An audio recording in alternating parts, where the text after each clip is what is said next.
Bridenstine for 5 minutes. Thank you, Mr. Chairman. Mr. Held, on March 24th, Chairman Turner and I sent you a letter describing concerns with NNSA providing multiple integrated laser engagement systems, or MILES, to Russia. MILES is a force-on-force trainer, basically a high-tech laser tag system. And given Russia's invasion of Ukraine and occupation of Crimea, Mr. Turner and I believe that sending laser tag systems to Russia free of charge is wildly inappropriate. I have your response letter here, and I appreciate your very quick response, and I certainly appreciate your promise to cancel the MILES request, and very positive, and thank you for that. However, there's some additional questions that your letter opened up. Despite canceling MILES, your agency is apparently still requesting $100 million for non-proliferation programs in Russia. And from our perspective, from my perspective, I'll speak for myself, giving Moscow non-proliferation money, by doing that we inadvertently subsidize Russia's nuclear force modernization.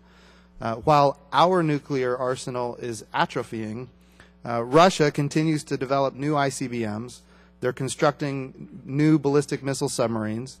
They're developing new strategic bombers, among other nuclear modernization efforts. Clearly, if Moscow has money to spend on its own nuclear forces, then it is quite capable of fulfilling its non-proliferation obligations without relying on the U.S. taxpayer. Russia reportedly completed a massive nuclear exercise last week. This exercise practiced offensive operations involving the simultaneous use of nuclear missiles in a bid to intimidate its neighbors. These are all open source reports. Mr. Held, we have a country that is modernizing its nuclear forces and exercising offensive strikes.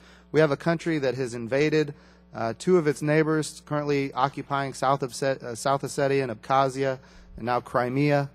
And so my question is, doesn't this $100 million that you are still requesting directly contradict and undermine the Obama administration's stated policy of suspending military-to-military engagement with Russia?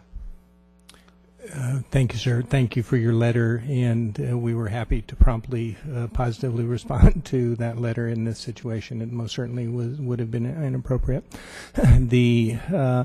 There is even during the Cold War, which I spent most of my career in, there was a long tradition of keeping nuclear security and arms control issues. We try as much as possible to keep those buffered from the ups and downs of the overall strategic relationships.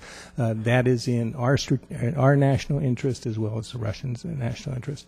As you can imagine, in the current situation, the Secretary has issued guidance to we need to be very careful in reviewing all of these programs to assure that any money that we are spending over there is driven by U.S. national security interests, not Russian, and it's a very fluid situation. Let me interrupt. I've only got a minute 30 left. I apologize, sir.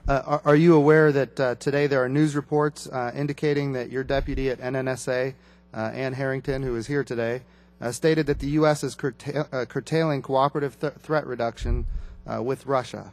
I'm aware of the news reports, and news reports were from Russia, and they were inaccurate. That's not what she said, according to the transcript of the meeting. Oh, well, that's good to hear that those are inaccurate reports. Yes. Okay. Yes, sir. Okay.